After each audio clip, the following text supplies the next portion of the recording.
エヴァンゲリオン劇場版を見に行きます。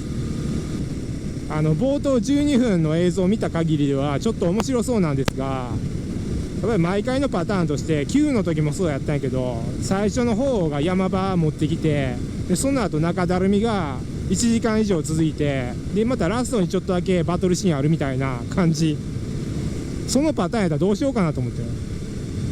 もうわけのわからん将棋のシーンとかいらんぞ。とりあえず行ってみて、3時間後どうなっているか。さあ、新エヴァンゲリオン見てきました。3時間長かったですね。3時間の間トイレ休憩一切なくぶっ通し。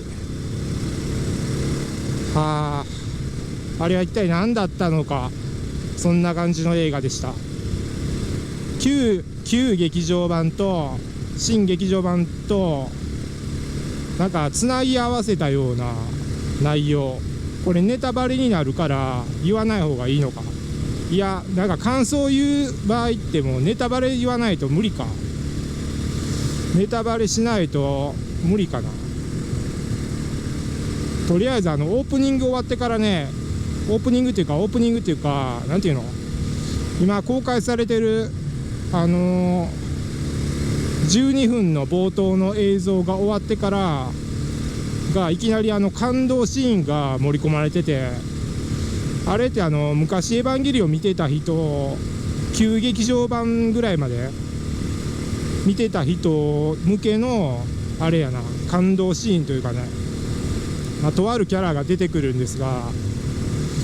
そこでなんかちょっと感動してしまい、とがおっさんになって出てくるんやけど、そこでちょっと感動してしまったな。新エヴァンゲリオン最大の見どころがそのとが出てくるシーンだ。暮らしている村みたいなのがあるんやけど、その村の表現がめちゃめちゃなんか細田守っぽい感じで、絶対あれ細田守を意識して作ってますよね。村の表現とか、綾波レイが農作業したりとか、そこまではもしかしたらこれ新エヴァンゲリオン面白いんちゃうか、これ名作になるかもと思ったんやけど、結局その後舞台がビレに戻るんよ。ビレに戦艦っていうかなんか変な鳥みたいな、そのビレに戻った途端また旧の世界に戻ってしまう。旧の世界に戻されるというかね。オッケー、ここに止まろう。とにかくアスカの扱いがひどかったのと、あとはストーリー途中からわけわからなくなってきて、でいつも通りのエヴァンゲリオンやなって感じですね。旧劇と全く一緒っすね、あれは。最初面白くて前半面白いんやけど、後半つまらなくわけわからなくしてうやむやにして終わらそうっていう、いつも通りのやつ。旧劇場版の頃もエアーと真心君にっていう2話あったんやけど、エアーの時は多分面白かったよね。あれ前半アスカが量産型エヴァと戦うみたいなシーンが面白くて、エアーは面白かったんやけど、その後真心を君にやったっけ、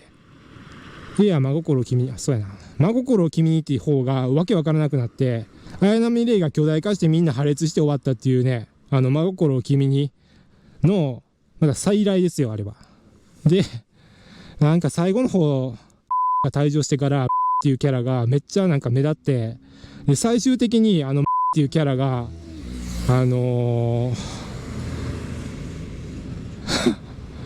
最終的にっていうキャラがなんとですよと付き合ってるっていうラスト終わり方で、しかも一番ラストのカットがドローンからの空撮やで。なんか中途半端な空撮やったな。あれもちょっと安物のドローン使ってんのかな。あれなんかちょっと安物のドローン使ってんのか分かんないけど、ちょっと中途半端な空撮で、どこの駅やねんっていう、宇都宮かどっかの駅ですよね。あれなんて書いてあったっけ。看板がちょっとね読めなくて、宇都宮なんか微妙なとこ、都会でもなく田舎でもない地方都市のちょっと寂れてる感じの駅前の映像空撮で、そっからとが手つないで走るっていうシーンで終わってた。もう訳がわからないですね。訳がわかりませんね。そう、オープニングで、シンジと、アスカとレイが3人で歩いて、で、たどり着いたのが、その、と、のいる村なんやけど、で、そこで再会して、で、まあそこの生活に慣れていくっていうくだりがあるんやけど、そこのとこはほんまに面白かったね。そこをもっとクローズアップしていったら多分面白い名作になってたはずやのに、やっぱり途中からもう投げ出してしまい、めちゃめちゃにしたれっていう魂胆が見え見えなんですよね。で、ファンの多いアスカをめちゃめちゃにして、で、ファンの少ないっていうキャラをやたらなんか持ち上げるっていういつものやり方、あれもよくわからないですね。まあスタッフの誰かがっていうキャラ好きなんでしょうね。やたら目立ってたな。謎のヒロイン扱い。で、最後のラストの声がもうおっさんになってて誰かわからないっていうね。なのか、もしくはあれはではなく、そう、ラストのシーンもあれ、なんか、パッと見じゃないけど、でもか。DSS チョーカーついてたからな。じゃなくて、カジさんの可能性もあるなと思ってちょっと見てたんやけど、途中までは面白かったんですよね。もういつものようにが巨大化するまではまあまあ面白かったんですよね。艦隊戦とかもなんか冬月の戦艦と戦うみたいなシーンがあって、音楽もめちゃめちゃふざけてて面白かったんやけど、艦隊戦の後にアスカとマリが突っ込んでいくシーン、まあそのあたりまで面白かったんやけどな。で、まさかあんな終わり方になるとはな。まあでもエヴァンゲリオンももう終わったしいいんじゃないでしょうか。もう無理やり終わらせた感じやね、あれで。そんなになんか本気で語るような映画ではないので、まあ、適当に見てなんじゃこりゃっていう感じで終わっとけばいいと思う。とりあえずでもが出てくるとこは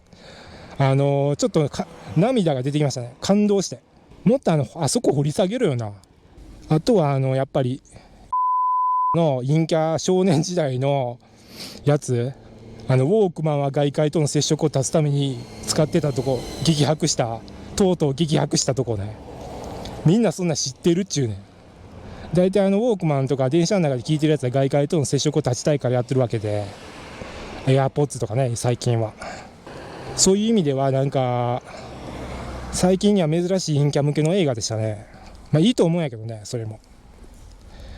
でも進撃の巨人、今テレビでやってる進撃の巨人と比べると、やっぱり物語の作り込みとか全くもう話にならないですね。勝負になってないね、エヴァンゲリオンは。エヴァンゲリオンがもし作り込んでたら、進撃の巨人ぐらいちゃんと作り込んでたら、多分面白い作品になってたはず。それぐらいの素材はいいんやけど、料理方法が終わってるっていうね。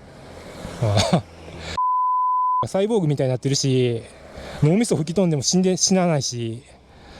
もうあれなんやねん。というわけで、新劇場版じゃないわ、新エヴァンゲリオン見てきましたけど、まあまあ面白いっていう結論ですね。旧より面白い。上波より面白い。でも、旧劇場版の真心君へか。あれを見てる気分がすごいした。旧劇っぽい作り方。上と歯見てファンになった人があれ見たら多分、もうなんかエヴァンゲリオンもう見たないわってなると思う。それぐらいひどかった、内容が。でもそのひどさがエヴァンゲリオンだった。というわけで終わりましょう。